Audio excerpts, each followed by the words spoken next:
Greetings, demigods, monsters, and gods alike. Welcome to the Olympus Report.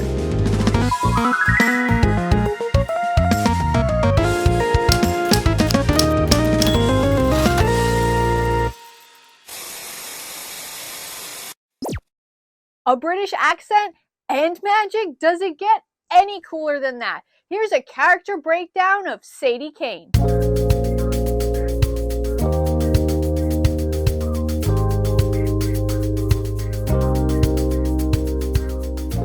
Sadie is described as looking a lot like her mother and very little like her father and brother, Carter Kane. She has fair skin, deep blue eyes, and a mischievous lopsided smile, and caramel hair that she usually colors different colors. She is the same height as Carter, which he finds somewhat annoying. She always wears her combat boots, tattered jeans, and earbuds.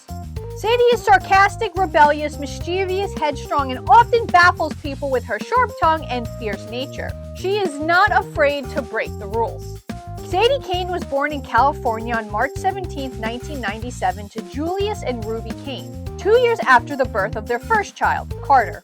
Ruby died while releasing Bast from her prison, in the Duat while she was fighting the monster Apophis. Although Julius wished to keep both his children, Sadie's grandparents, Mr. and Mrs. Faust, took him to court and won custody of their granddaughter, with Carter and Julius only able to visit her twice a year. The House of Life also may have manipulated this outcome to keep Carter and Sadie apart, for fear that their powers together were too powerful. Sadie then began to live in London as an English schoolgirl and eventually lost her American accent for an English one. Her father gave her a cat, Muffin, who was, in reality, the host of the goddess Bast. Sadie would sometimes go into the Egyptian section of the library to read books that her father wrote to feel closer to him. 6 years after the death of her mother, Carter and her father visit Sadie on Christmas Eve and go to the British Museum. There, Julius attempts to summon Osiris, but accidentally summons Set, Nephthys, Isis, and Horus. Isis takes Sadie as a host, and Horus takes her brother, Carter. Set, meanwhile, kidnaps Julius, who is now possessed by Osiris. Soon, her uncle Amos Kane takes Sadie and Carter to Brooklyn and tells them of their ancestry, and that they are magicians and descended from Egyptian pharaohs, making them even more powerful than your typical magician. Carter and Sadie begin to train as magicians, and with the help of several Egyptian gods, stop Set, save their father, although technically he's dead because he's still fused with Osiris and is now the god of the Egyptian underworld. Carter and Sadie will eventually take over Brooklyn House and train new magicians who all aid in the defeat of Apophis and restoring the god Ra to his former power.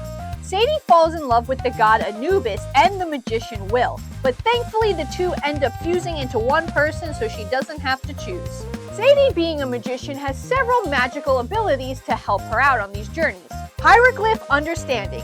Sadie has an innate ability to understand hieroglyphs. Portal summoning. Although shaky at first, Sadie has become adept to this ability. Hieroglyphic spells and divine words. Although Sadie can use hieroglyphical spells, she doesn't need to. Being able to draw on the power of Isis, she is able to use divine words to cast her magic. Kite transformation. Sadie has the ability to transform into a kite. Duat usage. Unlike her brother, Sadie isn't proficient at opening space in the Duat. She needs at least 5 to 10 minutes to focus, but is still able to do it even though it makes her a little bit dizzy. Surveillance magic. With concentration, Sadie can lower her vision into the Duat. Statuary magic. Limited. She has the limited proficiency in statuary magic, able to create Shakti that she enchants to act as communication devices for herself, as seen in the Throne of Fire. However, being the host of Isis, even for a short time, has given Sadie even more magical abilities. Elemental magic. Sadie first made use of this magic by summoning fire during her stay in the first gnome. Wings of Isis. By channeling the power of the Egyptian goddess, Sadie can summon giant wings as seen in the battle for Brooklyn House. They increase the magnitude of Sadie's voice by 10 times. She can also simultaneously perform elemental magic while using this ability. This is communication. Even after releasing the Egyptian goddess, Sadie is still able to communicate with her for advice and guidance. Magic sensory. Sadie has the ability to sense what magic someone is going to do. Advanced portal summoning.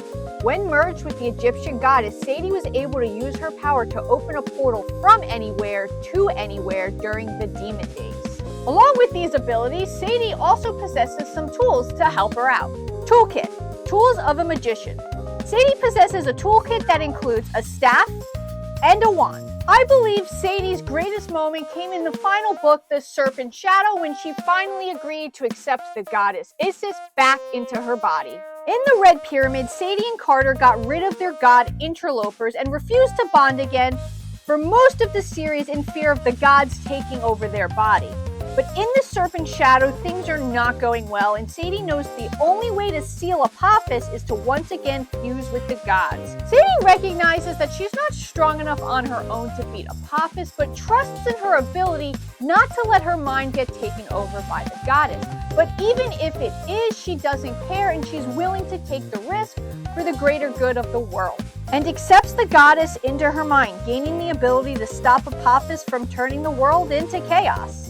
And thankfully, all turns out well in the end. Did I leave out anything important about Sadie Kane? Let me know in the comments below. But until next time, I'll be signing off. So please, demigods, as always, remember to stay safe.